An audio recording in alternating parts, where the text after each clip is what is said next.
Hello दोस्तों, नमस्कार। बात कर लेते हैं आज के दिन भर की सारी बड़ी खबरों की, जहां सबसे पहले आपको बताएंगे दोस्तों, रातों रात नेपाल के पूर्व प्रधानमंत्री केपी शर्मा ओली सबके सामने और भारत पर लगा दिया सरकार गिराने का आरोप। दोस्तों बताएंगे कैसे उन्होंने सारा इल्जाम भारत पर ठोक दिया, कह दिया अगर भारत को उन्होंने चुनौती नहीं दिया होता तो आज वो सत्ता में बने रहते। जी हाँ दोस्तों, लिपुलेख विवाद और अयोध्या पर भारत से तगड़ा कनेक्शन जोड़ दिया है दोस्तों अपने सरकार को गिराने का केपी शर्मा ओली ने। दोस्तों बताएंगे रातों रात इतना बड़ा बयान और भारत पर सरकार गिराने का दावा ठोकना वाकई में दोस्तों सबको चौंका कर रख दिया मिस्टर ओली ने। बताएंगे अभी की सबसे बड़ी और एक्सक्लूसिव जानकारी। इसी बीच आपको बताएंगे नेपाल की जेलों में जो बगावत देखने को मिली, जिसमें 13,000 अब तक कैदी फरार हुए हैं। लेकिन चौंकाने वाली बात दोस्तों, ये नेपाली कैदी भागकर भारत घुसने का कर रहे हैं प्रयास। बताएंगे बीएसएफ ने किया कितनों को गिरफ्तार। तो वहीं दोस्तों नेपाल में हो गया अंतरिम नेता का फैसला, कौन बनने वाला है नेपाल का अंतरिम प्रधानमंत्री, सबसे पहले आपको बताएंगे। इसी बीच गोरखाओं को लेकर बहुत बड़ी खबर है दोस्तों, भारत ने बहुत बड़ा कदम उठाया इन नेपाली गोरखाओं को लेकर, ऐसे समय में जब नेपाल में मचा हुआ है बवाल। बताएंगे क्या कदम उठाया भारत ने। तो वहीं नेपाल में हिंसा को देखकर भारत की विपक्षी पार्टियां मोदी सरकार को लेकर क्या कहती नजर आई है दोस्तों, जानकर आप भी जाएंगे चौंक। तो वहीं आपको बताएंगे आखिर कितनी बेबस है आसिम मुनीर की सरकार। चीनी नागरिकों ने पीओके में पाकिस्तानी पुलिस की कर दी जमकर धुनाई पिटाई, लेकिन कुछ नहीं कर पाई पाकिस्तान की पुलिस दोस्तों। वहीं आपको बताएंगे अमेरिकी टैरिफ से भारत का कुछ नहीं बिगड़ा, उल्टा ट्रंप को मिल गया सबक। इस रिपोर्ट ने पूरी दुनिया को चौंका दिया। दोस्तों आज आपको एक से एक बेहतरीन खबर बताने वाले हैं, बस आप वीडियो के लास्ट तक बने रहेगा। और खबरों में आगे बढ़ने से पहले देश भारत के संप्रभुता, अखंडता और भारत के स्वतंत्र विदेश नीति का दिल से समर्थन करते हैं तो इस वीडियो को लाइक करके, चैनल को सब्सक्राइब करके, बेल आइकन दबा के कमेंट में जय हिंद कह दीजिएगा। बात कर लेते हैं पहली सबसे बड़ी खबर की, जहां नेपाल के अपदस्थ प्रधानमंत्री केपी शर्मा ओली सत्ता से बेदखल होने के बाद अपनी भड़ास भारत पर निकाल रहे हैं दोस्तों। पहली बार सत्ता से बेदखल होने के बाद सबके सामने सार्वजनिक उन्होंने बयान जारी किया है। ओली ने भारत पर तीखा हमला बोलते हुए सबसे बड़ा दावा कर दिया कि उन्हें सत्ता से इसलिए बाहर होना पड़ा क्योंकि उन्होंने संवेदनशील मुद्दों पर भारत को चुनौती देने की हिम्मत दिखाई थी। ओली ने यह भी कहा कि वो इस समय नेपाल सेना के शिवपुरी बैरक में है। उन्होंने अपनी पार्टी के महासचिव को भेजे एक पत्र में भारत विरोधी बयान कि ओली ने कहा कि अगर उन्होंने लिपुलेख जिस पर नेपाल अपना दावा करता है उस पर सवाल ना उठाए होते तो आज वो पद पर बने रहते। आज उनको कोई सत्ता से बेदखल नहीं करता। उन्होंने ये भी आरोप लगाया कि अयोध्या और भगवान राम पर उनके रुख की उन्हें राजनीतिक कीमत चुकानी पड़ी है। उन्होंने कहा कि मैंने अयोध्या में राम के जन्म का विरोध करने के कारण सत्ता खो दी। जुलाई 2020 में नेपाल के तत्कालीन प्रधानमंत्री केपी शर्मा ओली ने यह दावा किया था कि भगवान राम भारतीय नहीं बल्कि नेपाली थे। ओली ने कहा कि भगवान राम का राज्य अयोध्या नेपाल में वीरगंज के पश्चिम में स्थित है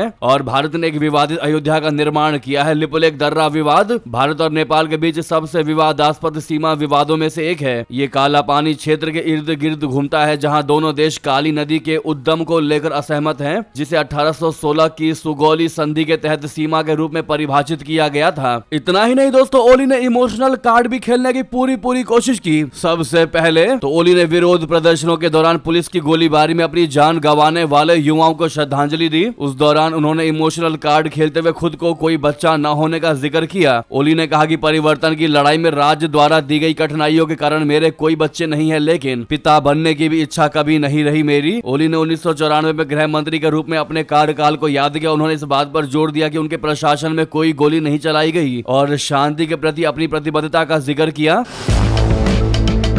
तो सुना आपने दोस्तों, नेपाल के जेंजीज ने सोशल मीडिया बैन और भ्रष्टाचार के खिलाफ क्रांति करते हुए ओली सरकार को उखाड़ फेंका सत्ता से, और अब ये ओली इसका सारा का सारा इल्जाम भारत पर लगा दिया। यानी कि ओली के इन बयान से क्लियर है कि ओली ये बताना चाहता है कि भारत की वजह से ये सारा विवाद खड़ा हुआ है, ये सारा आगजनी तोड़फोड़ नेपाल जो आज दहल रहा है उसके पीछे भारत है। ये गंभीर और सनसनी दावा कर दिया है दोस्तों ओली ने, जिससे क्लियर पता चल रहा है कि वो कैसे अपनी चीन के साथ साठगांठ को छुपाना चाहता है। उसे पता है कि अगर वो चीन का नाम लेगा तो चीन उसकी सारी असली पोल खोल देगा कि तुझे हमने किस किस प्रोजेक्ट पर साइन करने के लिए कितने कितने रुपए भेजे हैं स्विस बैंक में। आज भ्रष्टाचार करके ओली ने दोस्तों अपना पर्सनल बैंकों को भरा है, उसका सारा रिपोर्ट, उसका सारा पोल पट्टी चाइना खोल सकता है। ऐसे में अपनी नाकामियों को छुपाने के लिए एक भारत ही बचता है दोस्तों, और भारत पर लिपुलेख, लिम्पियाधुरा, काला पानी और अयोध्या जैसे मुद्दे उठा करके भारत को मोहरा बनाने की कोशिश की है ओली ने। क्योंकि दोस्तों जितने भी नेपाल में प्रदर्शन करने वाले युवा थे, जब उनसे मीडिया ने सवाल पूछा कि आपको कैसा प्रधानमंत्री चाहिए नेपाल में, तो सबने कहा कि भारत के प्रधानमंत्री नरेंद्र मोदी जैसा प्रधानमंत्री चाहिए नेपाल में, ताकि आज नेपाल इन भ्रष्टाचारियों से बच सके और नेपाल की साख दुनिया में बढ़ सके। जी हाँ दोस्तों, अब ऐसे में लगता है इन प्रदर्शनकारियों की ये बयानबाजी पूर्व प्रधानमंत्री केपी शर्मा ओली को पचती दिखाई नहीं दे रही दोस्तों, और उल्टा भारत पर ही ये गंभीर आरोप लगा दिया, वो भी प्रदर्शन के बाद पहली बार बयान दिया है ओली ने दोस्तों। अब इस पर आप सभी से रिक्वेस्ट है दोस्तों कि कमेंट करके आप लोग बताइएगा, इस ओली को जवाब दीजिएगा कि भारत की वजह से नेपाल बना है कि बिगड़ा है। साथ ही साथ आपको बता दें, नेपाल में सरकार विरोधी प्रदर्शनों और अराजकता के बीच देश की जेलों में भारी हिंसा भड़क उठी है। पश्चिमी नेपाल की एक जेल में सुरक्षा कर्मियों और कैदियों के बीच झड़प में कम से कम 5 किशोर बंदियों की मौत हो गई, जबकि कई गंभीर रूप से घायल हैं। इसी दौरान देश भर की विभिन्न जेलों से करीब 13,000 कैदी फरार हो गए हैं दोस्तों। नेपाल की सेना ने हालात बिगड़ते देख पूरे देश में कर्फ्यू और प्रतिबंधात्मक आदेश लागू कर दिए हैं। ये कदम इसलिए उठाया गया क्योंकि प्रदर्शनकारियों ने संसद, राष्ट्रपति कार्यालय, प्रधानमंत्री आवास, सरकारी इमारतों और नेताओं के घरों तक आग के हवाले कर दिया था। अब ऐसे में इन फरार कैदियों को लेकर चौंकाने वाली जानकारी ये निकलकर सामने आ रही है दोस्तों कि नेपाल की जेल से भागे ये 5 कैदी भारत में घुसने की कर रहे थे कोशिश। सशस्त्र सीमा बल ने किया इनको गिरफ्तार। बता दें, खबर मिली है कि नेपाल की जेल से भागे 5 कैदियों ने भारत नेपाल बॉर्डर के जरिए भारत में घुसपैठ करने की कोशिश की। हालांकि ये घुसपैठी अपने मंसूबे में कामयाब ना हो पाए और उनको गिरफ्तार कर लिया गया। नेपाल की जेल से भागे 5 कैदियों को एसएसबी ने पकड़ा और उनसे बात की। ये कैदी कह रहे हैं कि नेपाल के हालात खराब हैं और वहां लोग मार डाले जाते हैं। इन कैदियों का कहना है कि वो भारतीय जेल में रहेंगे, नेपाल नहीं जाएंगे। सशस्त्र सीमा बल ने नेपाल की एक जेल से भागे 5 कैदियों को भारत में घुसने की कोशिश करते हुए गिरफ्तार कर लिया। सिद्धार्थ नगर इलाके में भारत नेपाल सीमा पर ये गिरफ्तारियां की गई और बाद में कैदियों को आगे की जांच के लिए पुलिस को सौंप दिया गया। तो दोस्तों ये हालात है नेपाल के, जहां पर कैदी नेपाल के जेल को छोड़कर भारत के जेल में बंद होना चाहते हैं। उनको पता है कि जब जेल में ही रहना है तो कम से कम अच्छी जेल में रहेंगे, जहां पर अच्छी सुविधाएं तो मिल सकती हैं। इस पर आपकी जो भी राय हो दोस्तों बताना बिल्कुल मत भूलिएगा। नेक्स्ट खबर बता दें,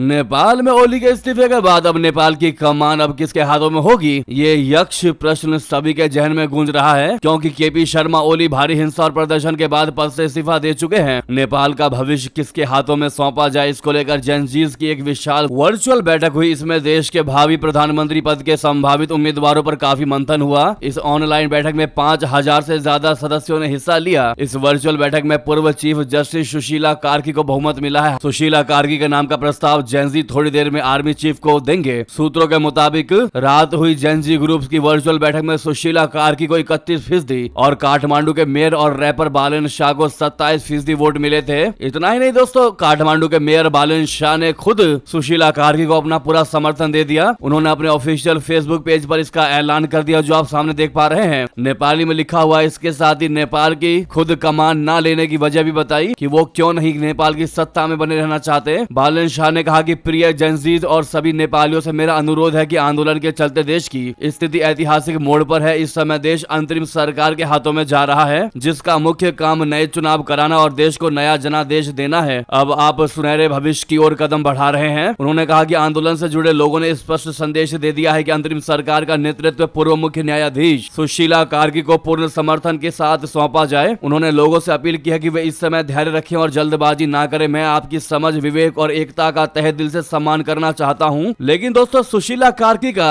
अंतरिम सरकार में पीएम बनना इतना भी आसान नहीं है, आपको बता दें, क्योंकि सुशीला कार्की अगर इस प्रस्ताव को स्वीकार करती है तो नेपाल के विशेषज्ञों के मुताबिक वो सबसे पहले सेना प्रमुख जनरल अशोक राज सिंहदेल से मिलेंगी और उसके बाद राष्ट्रपति रामचंद्र पौडेल की मंजूरी प्राप्त करेंगी। सुशीला कार्की के अलावा 4 और नाम इसमें शामिल हैं। चर्चा में अन्य संभावित उम्मीदवारों में कुलमगन, घिसिंग, सागर ढकाल और हरका सपांग शामिल हैं। रोचक बात यह है कि रैंडम नेपाली नाम के एक मशहूर यूट्यूबर की भी काफी वोट मिले हैं, लेकिन उन्होंने साफ कर दिया है कि वे तभी प्रधानमंत्री पद के लिए तैयार होंगे जब कोई और उम्मीदवार इस पद के लिए राजी ना हो। ऐसे में दोस्तों जब सबको पता चला कि सुशीला कार्की जो है वो मैक्सिमम परसेंटेज के साथ नेपाल की अंतरिम सरकार में प्रधानमंत्री बन सकती है, तो ऐसे में हर कोई अब ये सर्च करने लगा, सवाल पूछने लगा कि सुशीला कार्की का भारत के साथ कैसा रवैया है, भारत को लेकर उनकी क्या सोच है और उनके सरकार में आने से भारत के साथ नेपाल के संबंध अच्छे होंगे या और खराब होंगे। तो दोस्तों आपको बताते हैं, पहले सुशीला कार्की कौन है ये सुन लेते हैं। दोस्तों सुशीला कार्की का जन्म 7 जून 1952 को विराटनगर में हुआ था। उन्होंने राजनीति विज्ञान और कानून का अध्ययन किया और वकालत से अपने करियर की शुरुआत की। उन्होंने 1972 में महेंद्र मोरंग परिसर विराटनगर से ग्रेजुएशन यानी बीए की डिग्री पढ़ाई की। इसके बाद उन्होंने 1975 में वाराणसी के बनारस हिंदू विश्वविद्यालय से पोस्ट ग्रेजुएशन किया था। कार्की ने 1978 में त्रिभुवन विश्वविद्यालय से कानून की डिग्री प्राप्त की थी। सुशीला कार्की का विवाह नेपाली कांग्रेस के एक नेता दुर्गा प्रसाद सुवेदी से हुआ। उनकी मुलाकात बनारस में पढ़ाई के दौरान हुई थी, यानी कि उनका दोस्तों गहरा नाता रहा है भारत के साथ। और जैसे कि उनकी पूरी पढ़ाई दोस्तों भारत से हुई है, कहीं ना कहीं ये माना जा रहा है कि उनके अंतरिम सरकार पद पर बने रहने के बीच नेपाल के साथ भारत के संबंध और बेहतर हो सकते हैं। साथ ही साथ आपको बता दें, जैसा कि हमने आपको बताया, नेपाल में शुक्रवार तक के लिए कर्फ्यू लगा दिया गया है। ऐसे में भारत के फंसे हुए लोगों के लिए दोस्तों भारत सरकार ने हेल्पलाइन नंबर जारी कर दिया है, जो आप सामने स्क्रीन पर देख पा रहे हैं। इस एडवाइजरी में भारतीय नागरिकों को नेपाल की यात्रा टालने की सलाह दी है। वहीं नेपाल में मौजूद भारतीयों से अपील की गई है कि वे अपने ठिकानों पर ही रहें, बाहर निकलने से बचें और स्थानीय प्रशासन व भारतीय दूतावास की एडवाइजरी का पालन करें। तो वहीं आपको बता दें,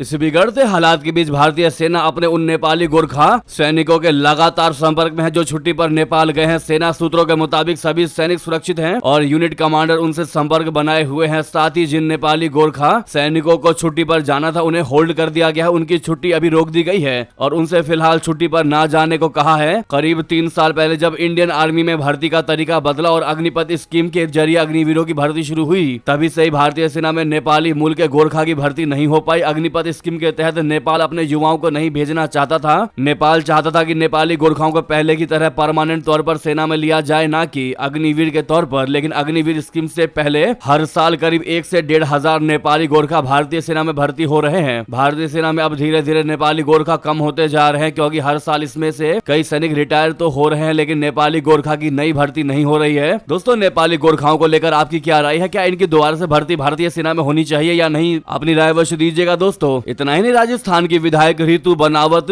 भी चीन नेपाल बॉर्डर पर फंस चुकी हैं। राजस्थान की बयाना विधायक रितु बनावत इन दिनों चीन नेपाल बॉर्डर पर फंसी हुई हैं। वे अपने पति के साथ कैलाश मानसरोवर यात्रा पर गई थी। लौटते समय नेपाल में अचानक हालात बिगड़ गए और हिंसा को देखते हुए उनके दल को चीन बॉर्डर के पुरांग गांव में रोक दिया गया। रितु बनावत ने वीडियो संदेश जारी करके बताया कि मुख्यमंत्री भजन लाल शर्मा और केंद्रीय मंत्री गजेंद्र सिंह शेखावत ने उनसे बात करके उनकी सुरक्षा का भरोसा दिलाया। उन्होंने कहा कि यदि हालात सामान्य रहे तो गुरुवार को काठमांडू के रास्ते भारत लौटेंगी। उनके साथ करीब 98 लोगों का दल है जो 3 से 11 सितंबर तक यात्रा पर गया था। तो वहीं आपको बताते हैं दोस्तों अब कि नेपाल में इस हिंसा को लेकर भारत को सबक लेने की बातें क्यों कह रहे हैं कांग्रेसी या विपक्षी दल, बता दें। कांग्रेस ने नेपाल की स्थिति पर चिंता व्यक्त करते हुए बुधवार को कहा कि भारत को वहां के हालात पर नजर बनाए रखने और इंतजार करने यानी वेट एंड वॉच की रणनीति पर अमल करना चाहिए। साथ ही जो कुछ हुआ है उसे समझना, आत्मसात करना और उससे सबक लेना जरूरी है। पूर्व विदेश मंत्री और कांग्रेस के विदेश मामलों के विभाग के अध्यक्ष सलमान खुर्शीद ने यह भी कहा कि नेपाल में हो रही घटनाएं चिंता का विषय है, लेकिन भारत अभी कुछ खास नहीं कर सकता। उन्होंने कहा, मुझे उम्मीद है कि सरकार के स्तर पर इस बारे में विचार हो रहा होगा कि हम कैसे मदद कर सकते हैं। नेपाल संकट से भारत को क्या सबक सीखना चाहिए, इस बारे में पूछे जाने पर खुर्शीद ने कहा कि पूरे क्षेत्र में हम विभिन्न क्षेत्रों में एक दूसरे के अनुभवों और तरक्की से सीखते हैं। खुर्शीद ने कहा, जो कुछ भी एक पड़ोसी को प्रभावित करता है, जो कुछ भी एक दोस्त को प्रभावित करता है, वो अनिवार्य रूप से परोक्ष रूप से आपको भी प्रभावित करता है। मुझे लगता है कि जो कुछ भी हुआ है उसे समझना, आत्मसात करना, अच्छे की उम्मीद करना और निश्चित रूप से उससे सबक लेना बहुत जरूरी है। वही सुप्रीम कोर्ट में प्रेसिडेंशियल रेफरेंस पर सुनवाई के दौरान chief justice of India BRI Gavai ने पड़ोसी देश नेपाल में हुई हिंसा का जिक्र किया। उन्होंने भी कहा कि हमें अपने संविधान पर गर्व है, देखिए हमारे पड़ोसी देशों में क्या हाल है, नेपाल भी हमने देख लिया। चीफ जस्टिस की टिप्पणी पर जस्टिस विक्रम नाथ ने भी हामी भरी और कहा कि हाँ, बांग्लादेश में भी हमने यही देखा। लेकिन सुप्रीम कोर्ट के जज ने दोस्तों भारत के संविधान की जमकर तारीफ की और कहा कि ये है हमारे देश का, भारत का संविधान। यानी उनका कहना था कि हमारा संविधान काफी मजबूत है, स्ट्रॉन्ग है। अगर आपको भी दोस्तों भारत के संविधान पर पूरा भरोसा, पूरा गर्व है, तो सामने लाइक का बटन है, लाइक करते हुए कमेंट में लिख दीजिएगा we believe in Indian constitution. अगली बड़ी खबर की बात कर लेते हैं, जहां पर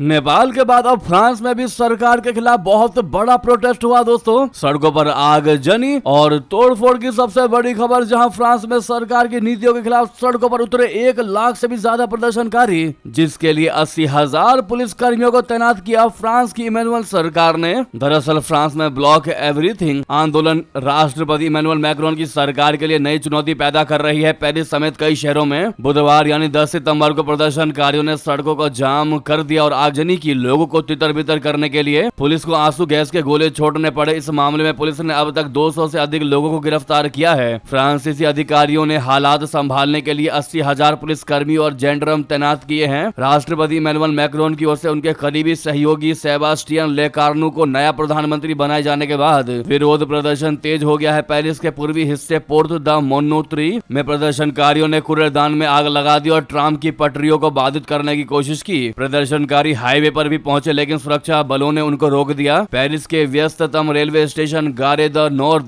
के आसपास तनावपूर्ण हो गए, जहां सैकड़ों लोग जमा हो गए। इस विरोध प्रदर्शन की अगुवाई एक वामपंथी ग्रुप, जिसका नाम दिया गया है ब्लॉक एवरीथिंग, वो कर रहा है, जो राष्ट्रपति इमैनुअल मैक्रोन की नीतियों के खिलाफ मुखर होकर बोल रहा है। दरअसल फ्रांस के पूर्व पीएम फ्रांसवा बायरू संसद में विश्वास मत हार गए थे, जिस वजह से उन्हें इस्तीफा देना पड़ा था। मैक्रोन की नीतियों का विरोध करने के लिए सोशल मीडिया और एनक्रिप्टेड चैट्स के जरिए ब्लॉक एवरीथिंग प्रोटेस्ट का आह्वान किया गया था। पिछले 1 साल में राष्ट्रपति मैक्रोन ने फ्रांस का 4था प्रधानमंत्री नियुक्त किया है दोस्तों। ऐसे में जनता के बीच फ्रांस की मैक्रोन सरकार की नीतियों को लेकर बहुत तगड़ा आक्रोश है। देश के एक बड़े वर्ग को लगता है कि मैक्रोन की नीतियों से सिर्फ अमीर लोगों को फायदा हो रहा है। उनको लगता है कि जो अमीर है वही फायदा उठा पा रहे हैं, वो और अमीर होते जा रहे हैं, और जो फ्रांस में गरीब है वो और गरीब होते जा रहे हैं। अब ऐसे में 1 लाख से अधिक प्रदर्शनकारी सड़कों पर उतर चुके हैं दोस्तों, जिनमें की सरकारी इमारतें और कई गाड़ियों को फूंक दिया गया है। इस पर आपकी जो भी राय हो कमेंट में बताना बिल्कुल मत भूलिएगा। नेक्स्ट खबर की बात करते हैं, जहां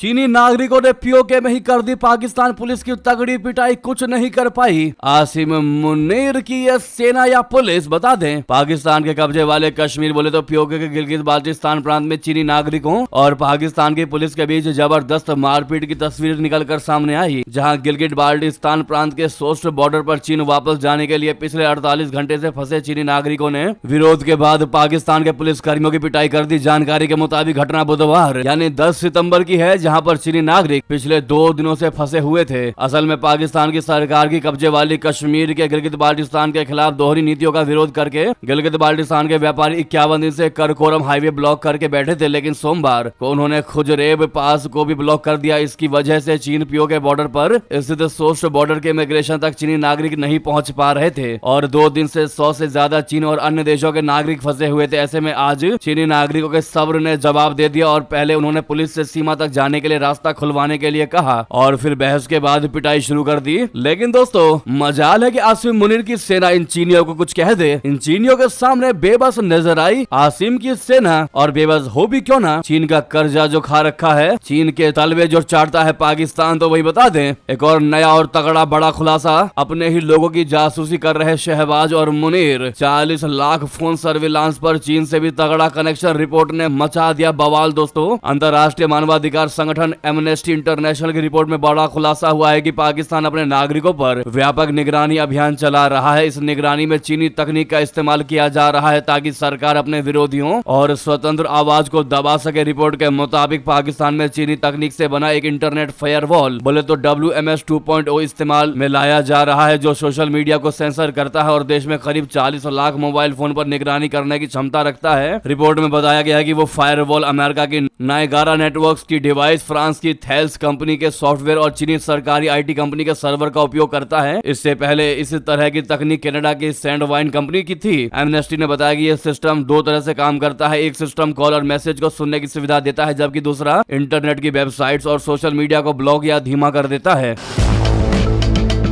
तो वहीं अगली खबर की बात करते हैं, जहां प्रधानमंत्री नरेंद्र मोदी ने कतर के अमीर से की फोन पर बाद इजरायली हमलों की निंदा। बता दें, कतर की राजधानी दोहा पर इजरायल हमले के बाद एक दिन बाद प्रधानमंत्री नरेंद्र मोदी जी ने कतर के अमीर शेख तमीम बिन हमद अल थानी से बात करके इस हमलों पर चिंता जताई है। मोदी जी ने कहा है कि भारत कतर की संप्रभुता के उल्लंघन की निंदा करता है और कूटनीति से मुद्दों के समाधान का पक्षधर है। बुधवार शाम हुई बातचीत के बाद प्रधानमंत्री मोदी जी ने सोशल मीडिया प्लेटफॉर्म एक्स पर एक पोस्ट में कहा कि अमीर अल थानी के साथ टेलीफोन पर बातचीत में उन्होंने स्पष्ट किया है कि भारत क्षेत्र में शांति और स्थिरता के लिए किसी भी तरह के आतंकवाद के खिलाफ है। जी हाँ, इतना ही नहीं दोस्तों, उधर आपको बता दें प्रधानमंत्री नरेंद्र मोदी जी ने जॉर्जिया मेलोनी से भी बात की। द्विपक्षीय संबंधों की मजबूती पर जोर दिया गया। बता दें, इटली की प्रधानमंत्री जॉर्जिया मेलोनी ने भारतीय प्रधानमंत्री नरेंद्र मोदी जी के साथ बुधवार को फोन पर बातचीत की। दोनों नेताओं ने द्विपक्षीय संबंधों की मजबूती पर संतोष व्यक्त किया और Bharat Italy strategic action plan 2025-29 को आगे बढ़ाने का संकल्प दोहराया। इस दौरान दोनों पक्षों ने वाणिज्य, निवेश और कनेक्टिविटी में सहयोग बढ़ाने पर विशेष जोर दिया। साथ ही Bharat middle east Europe corridor यानी IMEC के माध्यम से कनेक्शन को भी मजबूत करने पर सहमति जताई। खुद इसकी जानकारी दोस्तों जॉर्जिया मेलोनी ने ट्वीट करके बताया।